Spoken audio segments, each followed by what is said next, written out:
Olá pessoal, tudo bom com vocês? Estamos de volta com mais um convidado. Fomos lá buscar. Boa tarde. Boa tarde, meu querido. Leonardo Henke, né? Leonardo Henke, isso Esse aí. Henke é alemão, né?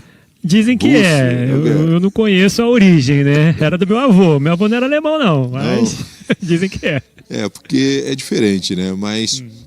E vem cá, você está aqui na Feira dos Empreendedores PIB Barra, segunda-feira, né? Mas é um sábado, como o pastor até brincou.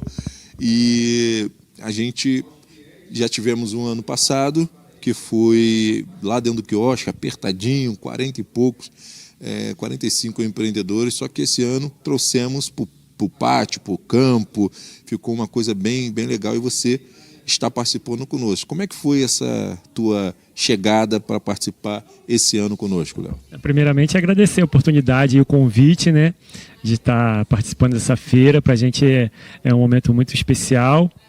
Estar aqui conhecendo pessoas novas, né, pessoas queridas, e também estar com outros empreendedores aí, podendo mostrar o nosso projeto, o nosso trabalho, né. A recepção de vocês é tremenda, né, muito calorosa, pessoal muito receptiva, que a gente se sentiu muito abraçado e só tenho que agradecer a vocês aí. E nessa equipe, você conheceu a Alice, a nossa coordenadora? Conheci rapidinho hoje. Ela é a pessoa que idealizou.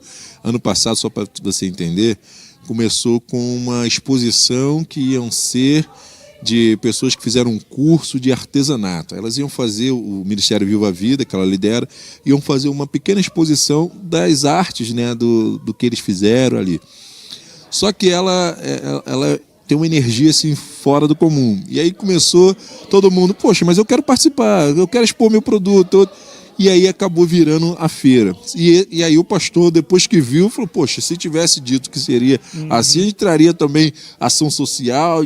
E aí esse ano nós conseguimos dar esse passo a mais, trazendo também pessoas de outras igrejas. Inclusive você não é da PIB Barra, né? Verdade. Você é da onde? Sou da Igreja de Cristo do Campinho, ali na Cândido Benício. Conheço, tivemos lá num projeto Celebrando Transformação, minha esposa demos um testemunho lá, a da Ive, né? A maravilhosa Ive. Parceiro, participamos online, participamos presencial também, e estamos esperando o convite para a gente voltar lá. As portas estão sempre abertas, é só chegar. Léo, você é a questão financeira, né? Sim. E eu achei interessante esse nome, cara. Como é que é? Mão de vaca. De vaca. O nome vaca com K, né? Para dar uma diferenciada, né? Muita gente acaba achando, mão de vaca é a pessoa avarenta, a pessoa que pão duro, que não ajuda as pessoas. Mas a ideia não é essa. A ideia é a gente saber com o que a gente está gastando. Porque se eu te perguntar o seu salário, de cara você vai dizer, eu ganho X. A gente sabe quanto a gente ganha, mas a gente não sabe quanto a gente gasta. E como gasta. Como gasta. Então a gente precisa saber as duas coisas, quanto a gente ganha e onde a gente está colocando o nosso dinheiro. E a ideia é mais ou menos isso, a gente alertar as pessoas de como ela está gastando e o que ela pode fazer para evitar certos tipos de despesa e melhorar um pouco a receita da família. Então você está ressignificando esse apelido pejorativo, negativo, para algo positivo. Exatamente. E chama a atenção no primeiro momento e a gente vem explicar, não, é isso, o motivo do mão de vaca. Então, quando minha esposa me chamar de mão de vaca agora, eu posso ficar orgulhoso, né? Fala, calma, muito obrigado. Eu estou certo, né? Obrigado. Eu estou certo porque eu estou cuidando do Mais nosso da patrimônio. família mão de vaca, isso aí. É uma grande família. Eu já ouvi muito isso. É o mão de vaca. Eu falo, cara, mas só que é melhor você planejar e economizar e guardar para quando precisar uma crise, como nós tivemos da pandemia, então você ter do que você esbanjar tudo, né? Apesar que ela é bem controlada também. Então ela que é a mão de vaca. Não, mas o problema é assim, às vezes quer passear demais, viajar, e aí, cara, não dá, a gente fica naquela conta ali. Então, mas muita gente acha que é errado, viajar, sair, mas o correto é a gente ter esse momento com a família. É importante a gente ter um momento de viagem, que eu sou a gente indenizar. Mesmo, né? Eu gosto de ficar em casa, ver um filme em casa, ela quer o cinema. Então tem que achar o equilíbrio aí, né? Verdade. Eu tenho cedido bastante, a gente tem pensado nisso aí. As férias agora, mês que vem, vamos viajar bastante.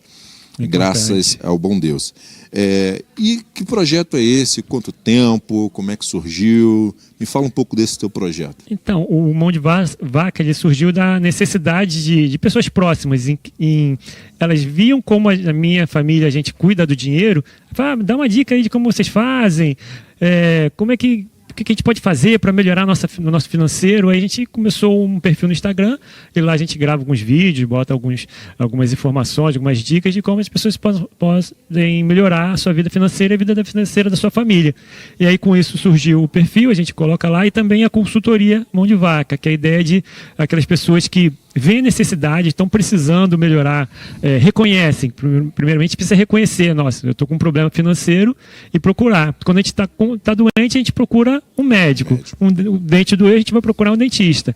Mas quando a gente tem um problema financeiro, as pessoas ficam... Quando dói o bolso... As pessoas se guardam ou tentam dar um jeitinho sozinhas e... Ou procura empréstimo. Agiota, pior ainda, né? Em vez de procurar uma pessoa que estudou sobre aquilo e pode estar ajudando essas pessoas a melhorarem a condição financeira das suas famílias. Então a ideia do projeto é essa.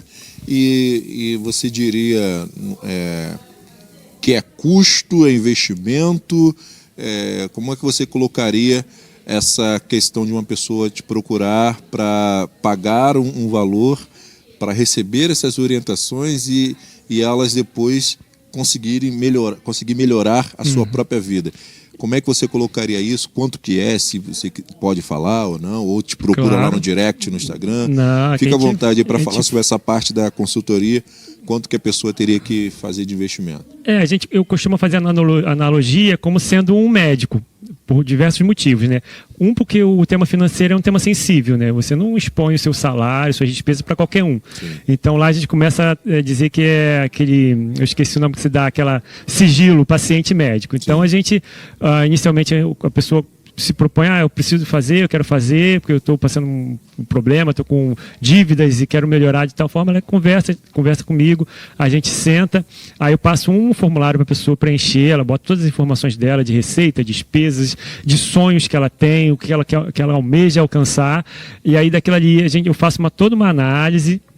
Eu vejo, isso aqui ela de repente pode cortar, isso aqui ela pode melhorar, isso aqui ela pode parcelar, isso aqui ela tem brecha para negociar com o banco, e aí eu marco com ela virtualmente uma reunião, como se fosse uma consulta médica mesmo, e aí eu passo a receita, você pode fazer essas coisas aqui. A gente não impõe. Tipo, a pessoa tem que querer. Como a receita médica, a pessoa toma o remédio se ela quiser. Exatamente. Mas ela só vai melhorar se ela tomar o remédio da forma exata o médico como receita, o médico receitou. A receita é essa 3 aqui. 3 vezes ao dia, 5 vezes ao dia, 8 horas.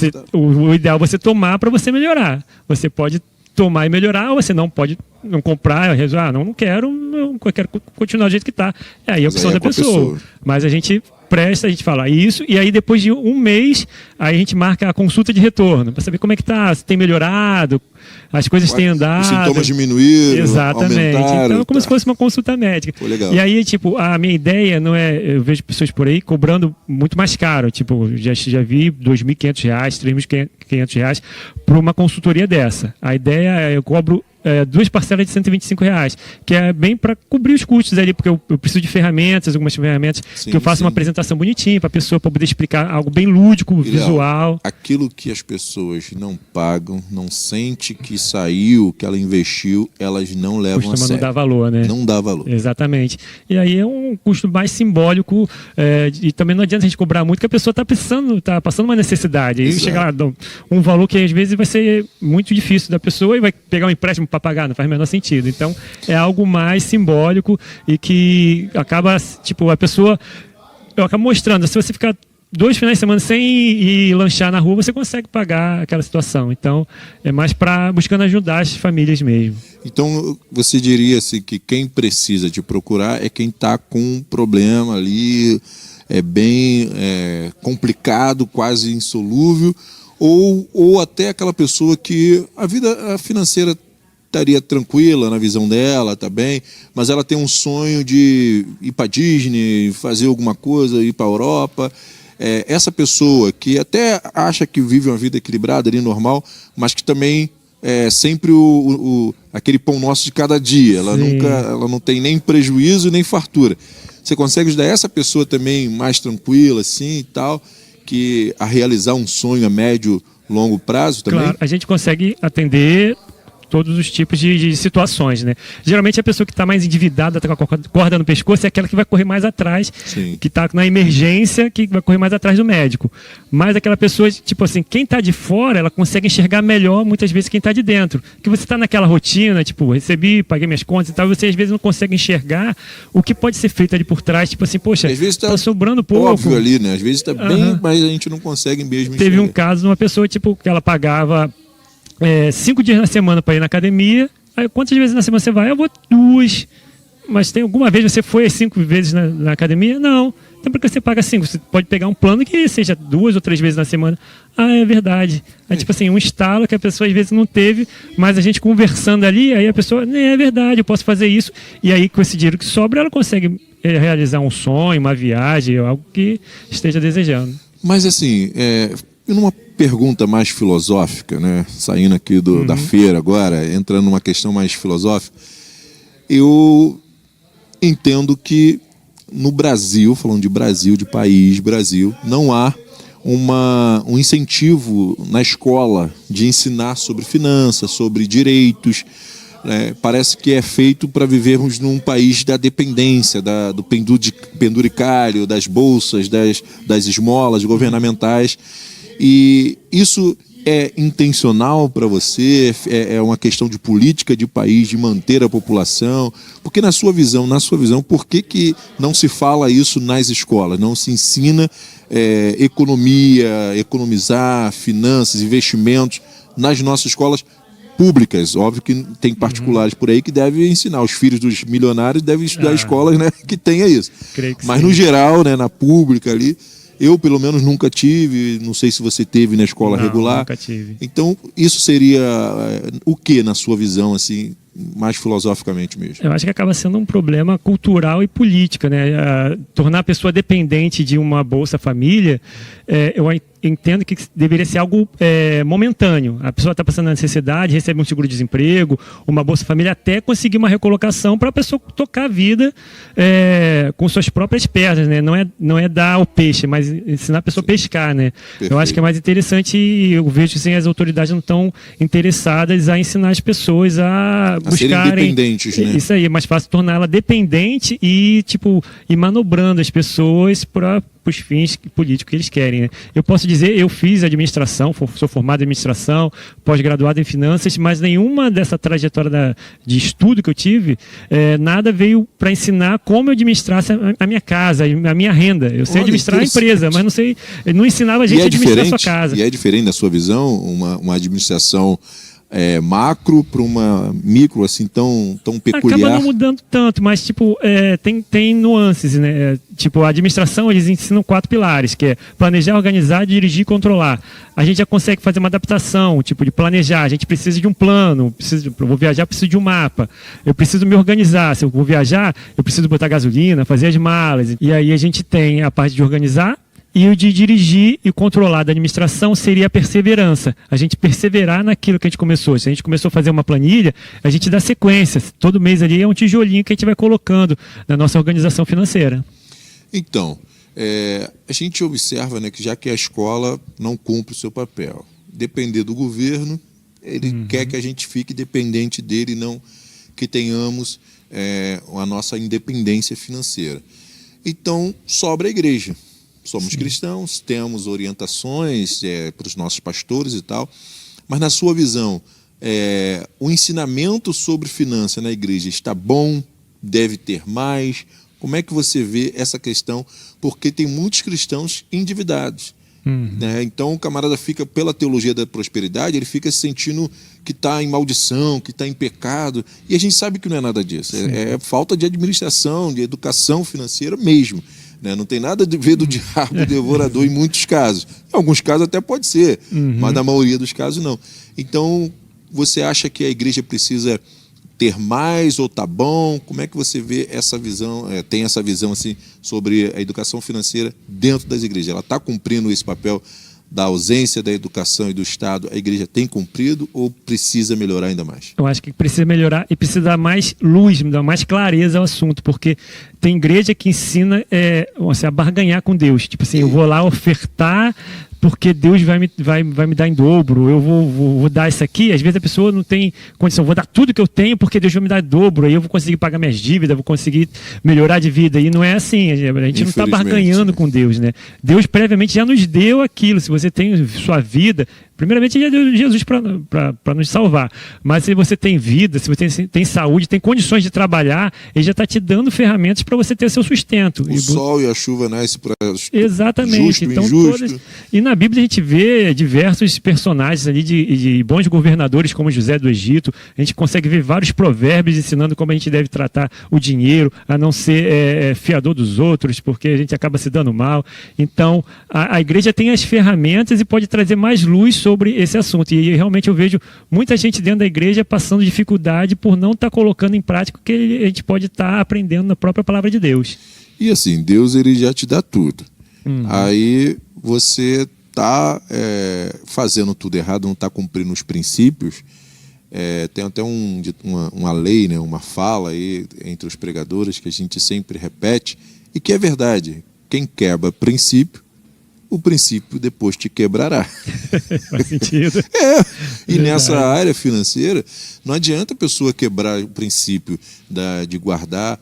Tem uma frase que eu aprendi em 99, caramba, na tempo, EBD, hein? lá em Queimados, John Wesley, e as 3 regras de John Wesley, que ele diz exatamente isso. E desde lá eu aprendi, eu vi que eu estava certo, que eu era um mão de vaca positivo. Aí sim. Eu já sou mão de vaca há muito tempo. Que é o seguinte, ó, ganhe o máximo de dinheiro que você puder. Economize o máximo de dinheiro que você puder, para poder doar o máximo de dinheiro que você puder. Ai, que benção. Então, às vezes a gente até para fazer o bem, querer ajudar alguém, a gente às vezes não tem, não pode, porque estamos endividados. Então, a gente quebra até o princípio da generosidade, de ajudar ao outro, porque a gente tem. Você só pode dar aquilo que você tem, você só pode ajudar se você tem saúde, se você tem tempo, se você tem recurso. Então, eu aprendi essa regra e eu sempre tento colocá-la em casa. E graças a Deus, estávamos com uma situação que estava como um buraco negro, levando um empreendimento que estava levando todo o nosso recurso e nunca conseguimos tirar ele de lá. E aí conseguimos abrir mão para poder agora nos organizar para avançar mais à frente, com mais experiência, em outro lugar, com outra estrutura. Então, por quê? Porque eu tenho esses princípios, né? A gente trabalha, a gente faz, mas se você também não cumprir os princípios certinhos, exatamente, depois não... Deus me ajuda, me tira. Deus está te ajudando, Deus está te tirando, mas você está se enfiando. E algo mais perigoso, eu vejo hoje em dia, irmãos, tentando melhorar a renda da família, buscando em jogos de tigrinho, em jogos de bet. Isso aí, gente, não aí vai eu tenho nessa, uma dica para você que faz isso. Leia o livro O Poder do Hábito e você será libertado dessa coisa. Porque não tem como ganhar da casa. Pô. Aquela regra lá de... Eu acho que é mais esperto do que o esperto, a casa né? sempre vence. Então, eles pegam de gente. E jogam para você, mas todo mundo ali está perdendo. Exato. Todo mundo não tem como. Então não entra nessa, né? Meu Deus do céu. Meu querido, estive aqui com o nosso Leonardo Henke, o Mão de Vaca. o projeto Mão de Vaca. Siga o Instagram, a gente vai colocar aí na descrição para você, tá bom?